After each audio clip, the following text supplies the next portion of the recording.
Seguimos con el profesor Luis Fleischman. Profesor, hablábamos antes de ir al corte de la facilidad con la que estos manifestantes lograron asaltar el Capitolio, caminar a sus anchas por los pasillos del Congreso.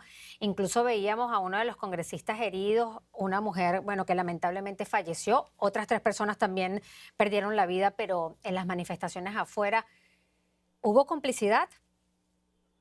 Bueno, eso es difícil decir. No quiero estar en una posición donde yo acuso a alguien directamente. Pero a mí lo que me llamó la atención, por ejemplo, fue el hecho de que, según lo que se informó esta mañana, el senador Hawley estuvo ahí dándole la bienvenida. Recordemos quién es el senador Hawley. El senador Hawley es el hombre que está en el Senado, dirigió la idea de objetar o de oponerse a la confirmación de Joe Biden como el próximo presidente. Les dio la bienvenida. Eso a mí ya de por sí me da una especie de luz roja de alerta. No sé si hubo complicidad, pero que no haya habido la seguridad, dada la polarización, como tú bien lo llamaste, y el peligro que podía existir, y conociendo lo que era capaz Donald Trump, a mí eso me llama mucho la atención. Ahora, ¿quién dio, o sea, quién estaba a cargo de la seguridad? ¿Quién dio la orden En de teoría, cuántos? ¿cómo debería ser la seguridad? Y más un día tan importante como el que estaba Totalmente. transcurriendo el día de ayer. Ahora, sabemos que el que ordenó, por ejemplo, que vengan las guardias nacionales, ¿verdad?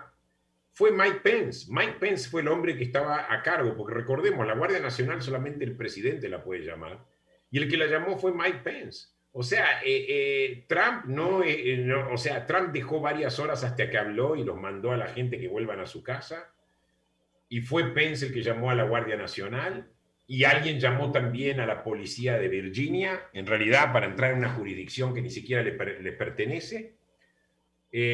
O sea, obviamente acá esto yo no voy a acusar a nadie porque no tengo el derecho de acusar a nadie, porque no tengo la evidencia, pero que esto requiere y merece una investigación seguro, ¿verdad? Y también lo que hablábamos en el segmento anterior, María Fernanda, la educación que necesitan tanto la gente del FBI como la gente de la policía de cómo tratar los diferentes casos. O sea, no puede ser que en el caso de los protestantes afroamericanos haya habido como una fuerza disuasiva mucho mayor que en este caso. O sea, no se puede tratar a blancos diferente que negros. No se puede discriminar. Si alguien es definido como terrorista o como peligroso, hay que actuar de esa forma. O sea, acá hay mucho lo que hacer y mucho lo que aprender.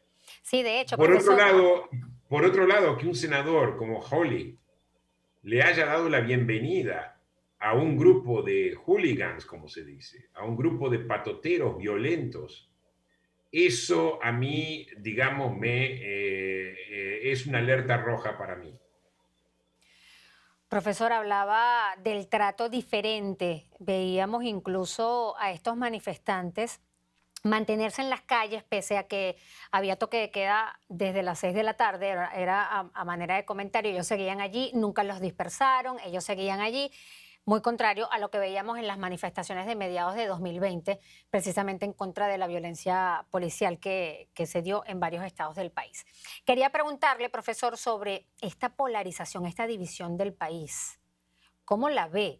Porque una cosa es que haya división al momento de votar, de ejercer tu voto y de decidir quién quieres que sea el presidente de tu país, y otra la manera como ya los grupos se confrontan.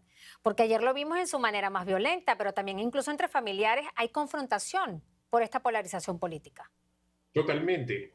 Y pienso que la polarización viene del hecho de que cada vez, primero, yo de esto he escrito también, primero los partidos es uno contra el otro. O sea, un partido no habla con el otro. O sea, ya desde el punto de vista legislativo cada vez hay menos arreglos, hay menos negociaciones, se llegan menos acuerdos y eso se refleja, ¿verdad? Cada vez más tenemos candidatos extremistas, que incluso ya en las primarias vemos polarización cuando un candidato extremista trata de remover a un candidato que lo que llama incumbent, a un candidato que ya está en el Congreso, por ejemplo.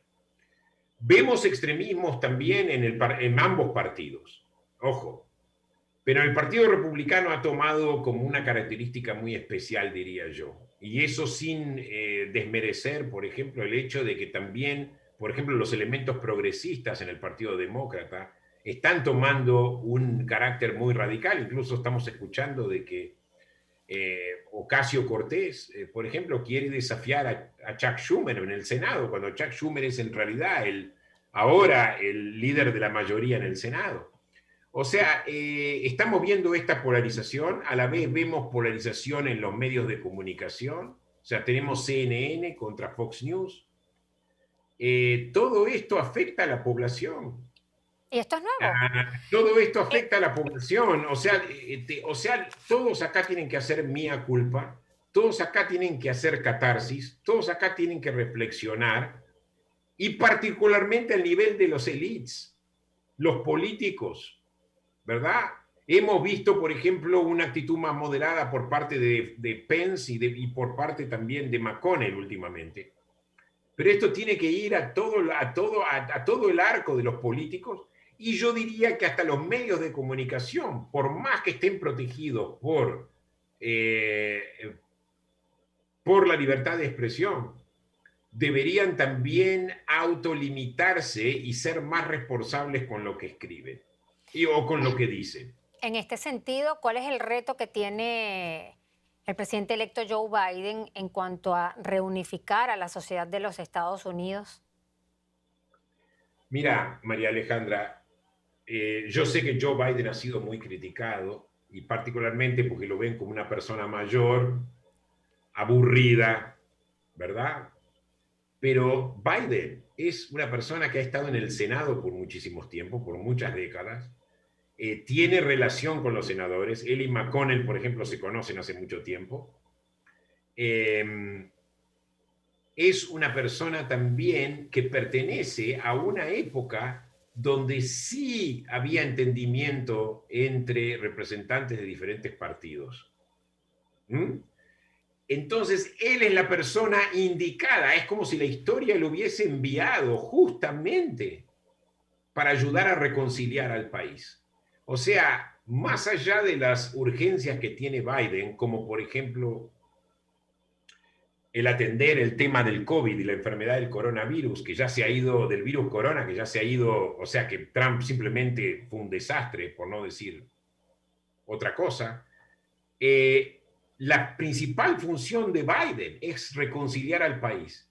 Y si Biden reconcilia al país, yo pienso que es el logro más importante que él va a tener en su periodo de gobierno. Y creo que es la persona indicada. Ningún otro candidato que corrió contra Biden lo podía haber hecho mejor que Biden.